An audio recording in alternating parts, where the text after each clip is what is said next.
Oke, Assalamualaikum warahmatullahi wabarakatuh. Selamat bertemu lagi dengan saya. Kali ini saya akan membahas tentang metode harga pokok proses masih di akuntansi biaya. Oke. Nah, metode harga pokok proses ini adalah merupakan perhitungan harga pokok produk di mana proses produksinya massa atau proses produksinya berdasarkan proses atau massa. Oke. Jadi di sini dalam perhitungan harga pokok proses ini nanti perhitungannya didasarkan pada seluruh biaya produksi yang akan dikeluarkan selama satu periode tertentu, sehingga nanti seluruh biaya baik biaya bahan baku, biaya tenaga kerja, biaya overhead pabrik akan dijumlahkan sesuai dengan periode produksi yang sudah dilakukan. Oke. Nah, untuk apa harga pokok produk ini dihitung atau harga pokok proses ini? Yang pertama menentukan harga jual, yaitu bagaimana perusahaan mempertimbangkan harga jual berdasarkan biaya produksi yang sudah dikeluarkan. Berdasarkan harga jual tersebut, maka bisa digunakan untuk menentukan laba rugi bruto selama periode tertentu. Kemudian juga sebagai dasar untuk memonitoring atau melakukan pengawasan terhadap biaya produksi. Pada akhir periode nanti akan dilakukan perhitungan produk yang sudah terjual dan produk yang masih tersisa menjadi persediaan, sehingga harga pokok produk ini nanti bisa digunakan untuk menentukan harga pokok produk persediaan barang yang nanti akan dilaporkan dalam laporan keuangan, yaitu neraca.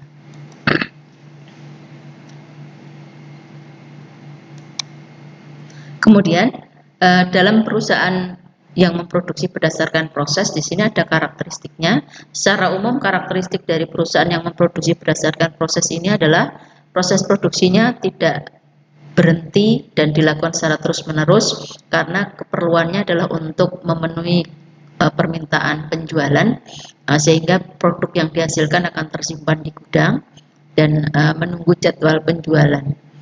Produk yang dihasilkan tidak ada spesifikasi, artinya produknya adalah standar atau homogen, sehingga dari periode ke periode jenis produknya yang dihasilkan sama.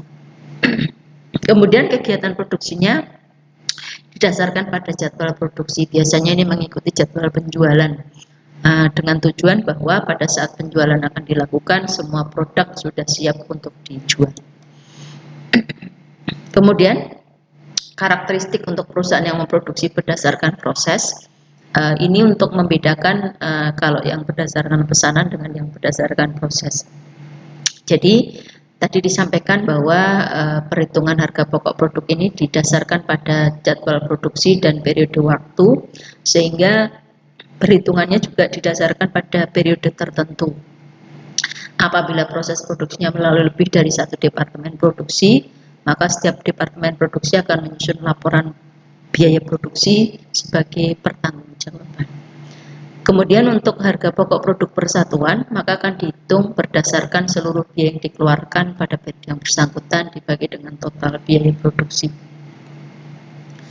Dalam kegiatan perhitungan harga pokok produk ini, karakteristik biaya yang dikeluarkan adalah berdasarkan yang sesungguhnya.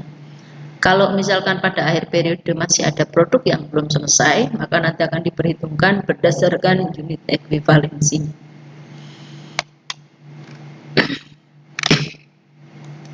Nah, ini adalah perbedaan antara metode harga pokok pesanan dan metode harga pokok proses. Setidaknya ada kurang lebih 5 pembeda, aspek pembeda: dasar kegiatan, tujuan produksi, sifat produksi, pengumpulan biaya, dan perhitungan harga pokok per unitnya. Sudah disampaikan di materi metode harga pokok pesanan, untuk produk yang memproduksi berdasarkan pesanan tentu saja diproduksi karena permintaan pelanggan, sehingga semua produk yang selesai akan dikirim kepada konsumen atau pelanggannya. Sedangkan kalau metode harga pokok proses, kegiatan produksinya didasarkan pada anggaran produksi. Kemudian tujuannya, kalau tadi sudah saya sampaikan, untuk memenuhi permintaan pemesan dan barangnya pun spesifik, perhitungannya didasarkan pada setiap pesanan dengan menggunakan kartu harga pokok pesanan. Perhitungan harga pokok per unit pun dihitung berdasarkan pesanan tertentu, jadi setiap pesanan dihitung berdasarkan biaya yang dikeluarkan pada pesanan tersebut dibagi dengan unit dari pesanan yang bersangkutan. Sedangkan kalau metode harga pokok proses, produk yang dihasilkan mengisi persediaan, kemudian jenis produknya itu standar atau mungkin, perhitungannya dilakukan pada akhir periode sehingga harga pokoknya dihitung berdasarkan harga pokok yang dikeluarkan pada periode tersebut dibagi dengan jumlah produk yang dihasilkan.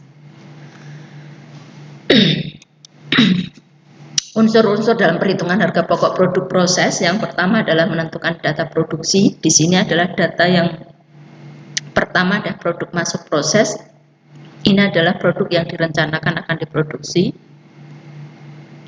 Kemudian setelah periode berakhir akan ditentukan berapa produk yang selesai atau produk jadi dan berapa produk yang belum selesai atau produk yang masih dalam proses. Kemudian yang kedua adalah menentukan unit ekuivalen atau unit setara. Karena tidak semua produk pada akhir periode selesai, ada kemungkinan produk yang belum selesai, maka besarnya unit produk nanti akan dihitung berdasarkan unit ekuivalensi, yaitu besarnya unit produk dalam proses yang disetarakan dengan unit produk selesai. Unit ekuivalen akan dihitung berdasarkan masing-masing unsur biaya produksi, karena nanti akan dipertimbangkan berapa persentase produk yang belum selesai tersebut sudah menyerap biaya produksi, sehingga akan dihitung berdasarkan unsur-unsur biaya produksinya. Secara umum untuk menentukan unit ekuivalen ini adalah jumlah produk jadi ditambah dengan jumlah produk selesai atau produk ditambah dengan produk dalam proses dikalikan dengan tingkat penyelesaian dari masing-masing unsur biaya produksi. Produk jadi dan produk yang masih dalam proses akan diperoleh dari data produksi di atas ini. Kemudian setelah itu menentukan tarif per unit ataupun HPP.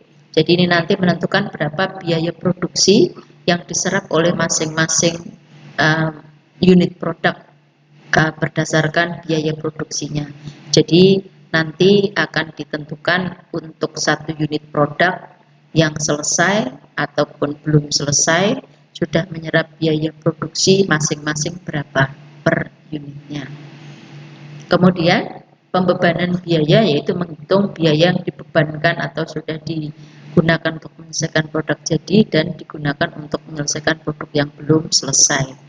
Pembebanan biaya ini juga merupakan pertanggungjawaban atas biaya yang sudah didistribusikan ke masing-masing departemen. Makanya tadi saya katakan bahwa setiap departemen harus membuat atau menyusun laporan biaya produksi.